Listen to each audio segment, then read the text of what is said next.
깊이 있는 경제 발전소.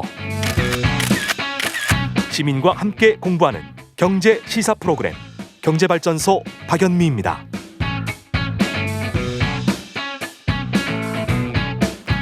(7643님) 넷째 늦둥이를 낳아서 어쩔 수 없이 큰 차로 바꿨습니다. 큰 RV를 사셨군요.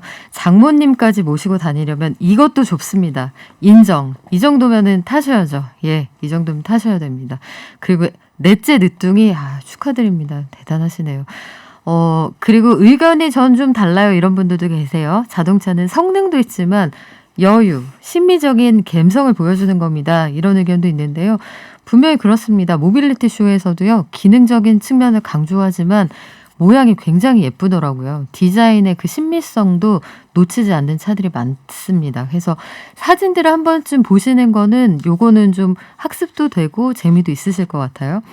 자, 서울시도 전기차를 2025년까지 27만 대 보급하겠다고 해요. 그런데 지금 현재 서울시에 등록된 차량이 320만 대, 여기에서 전기차는 3만 대밖에 안 된다고 합니다. 앞으로 서울시가 정책적으로 전기차를 늘린다고 하는데 보도는 어떻게 되는지, 이게 실현 가능성이 있는 얘기인지 이정호 전 미디어오늘 편집국장과 함께 따져보겠습니다. 안녕하세요. 예, 반갑습니다. 네, 언론들이 제법 많이 다루고 있더라고요, 이 뉴스를. 지난주에 나왔죠. 이게 저는 가장 재미있는 제목으로 본 거는 조선일보 제목이었습니다. 뭐라던가요?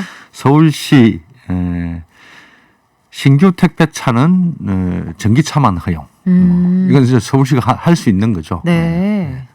허가권을 갖고 있으니까. 다른 회사들은 어떤 제목을 뽑았어요?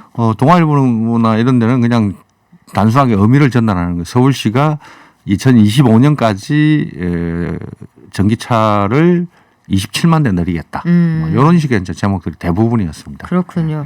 조선일보가 신규 택배차는 전기차만, 이 제목을 썼다고 하는데, 자, 서울시 발표 내용들을 좀 간추려 볼까요? 예. 지금 이제 3만 대 정도인데 27만 대면 9배 성장하는 겁니다. 이제 기간은 불과 이제 4년밖에 안 남아 있는 거고, 이런데 승용차는 이 27만 대 중에서 17만 5천 대. 예. 그리고 이제 화물차는 19,000대. 그리고 이제 택시가 10,000대. 택시는 이제 점차 감소하는 분위기니까요. 그리고 이제 나머지는 뭐 이륜차 이런 걸로 채우겠다는 건데, 보시다시피 17만 5천 대가 승용차지 않습니까? 그러면 이제 이건 강제할 수가 없는 거잖아요. 네. 네. 화물차나 이런 것들은 지금도 사대문 안에는 그 디젤차 못 들어오게 해놨지 않습니까? 네. 그런 것처럼, 아니면 택시는 아예 서울시가 정권을 가지고 있죠. 허가를. 네. 근데 17만 5천 대를 늘리려면은 뭔가 인센티브가 있어야 되는데, 그게 지금 현재 정부가 지금 보조금 계속 줄이고 있거든요. 네. 네. 제가 4년 전에, 지금 4년 2개월쯤 됐는데요. 그 지금 이야기하시는 아이오닉을 샀습니다. 그 본래 모델. 예. 네. 구형 모델을 네. 샀는데 하이브리드였는데, 그때 제가 받았던 차값은 500만 원 정도 비쌌습니다. 네. 일반 동종으로 비교하면. 근데 받았던 이런저런 혜택이 취득세 뭐 무료 뭐 이렇게 해가지고 나오는 게 350만 원 정도였어요. 지금 서울시에 알아보니까 183만 원밖에 안 된답니다. 많이 줄었네요. 이건 내년 되면 이제 일몰제 이래가지고 없어지니까. 사실 중앙정부하고 이거 협의해야 되는 거죠. 그래요. 이게 말씀하신 것처럼 개인들이 타고 다니는 승용차, 내돈내산, 이 그렇죠. 차를 사게끔 하는 게 전기차 보급률을 높이는 제일 중요한 포인트일 텐데, 개인의 옆구리를 찌르게 하려면 어떻게 해야 됩니까? 지금 포탈 같은 데 보면은 지자체별로 보조금 얼마 주는지에 따라 가지고 쫙 비교해 놓죠. 예, 비교해 놓은 게 있습니다. 그래 가지고 전라남도에 지금 전기차가 엄청나게 몰려 있거든요. 그럼 1,100만 원까지 최대 주거든요. 그러니까 거기서 차를 사고 등록을 하시는 거예요. 거기 등록해 버리는 거죠. 네. 역시 이 소비자들이 발빠르게 움직이는 거죠. 근데 이게 전기차 살 때 보조금도 연간 총량이 있기 때문에 차가 늦게 나와 버리면 그 총량이 그렇죠. 소진이 돼버려서 저는 예약은 하는데 차라리 내년에 받을게요, 이런 소비자들도 계시다고 하더라고요. 5월쯤 되면 이제 끊기는 지자체들이 생기거든요. 그래서 우리가 아이오닉 5 같은 것들 나왔을 때 기대에 비해서 도로에서는 많이 못 봤던 게 그렇습니다. 아직까지 이게 수급 문제가 좀 있다고 하고, 그래요. 그래서 하이브리드는 이제 빼라. 친환경차 100% 차가 아니다. 이거 빼고 전기차만 줘라. 이런 소비자들도 계시거든요. 네.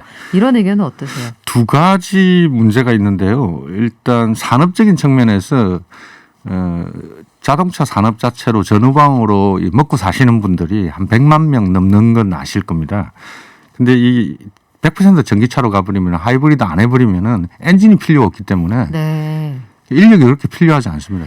고용 그러네요. 충격을 어떻게 감내할 거냐. 산업 현장에서 느끼는 충격이 에어백 없이 바로 네. 직격탄을 맞을 수가 있겠군요. 그리고 이제 100% 전기차의 또 문제점은 충전 시간과 충전소의 숫자. 이걸 얼마만큼 빨리 늘릴 수 있느냐. 이게 이제 또 관건인 거죠. 결국은 전기차 보급은 지금 미국이 추진하는 것처럼 보조금도 주는데 우리가 엄청나게 충전소 인프라를 확충하겠다. 그렇죠. 같이 가고 있는 거잖아요. 예. 그리고 아마 우리 정부도 고민을 하고 있다고 하는데 전기차 배터리 자체를 우리 구형 휴대폰에 배터리 빼서 충전해놨다가 갈아 끼우잖아요. 그렇죠. 그런 방식으로 기존 주유소 인프라를 활용하겠다 이런 계획도 갖고 있는 걸로 알고 있습니다. 아직까지 전기차가 기술적인 문제나 충전소 문제가 있지만 정책 드라이브를 또 걸면은 이게 어떻게 될지 모르겠어요. 서울시가 가지고 있는 계획도 저희가 꼼꼼하게 따져서 앞으로 실현 가능성 있는지 계속 알려드리겠습니다. 지금까지 이정우 전 미디어오늘 편집국장과 함께했습니다. 고맙습니다. 예.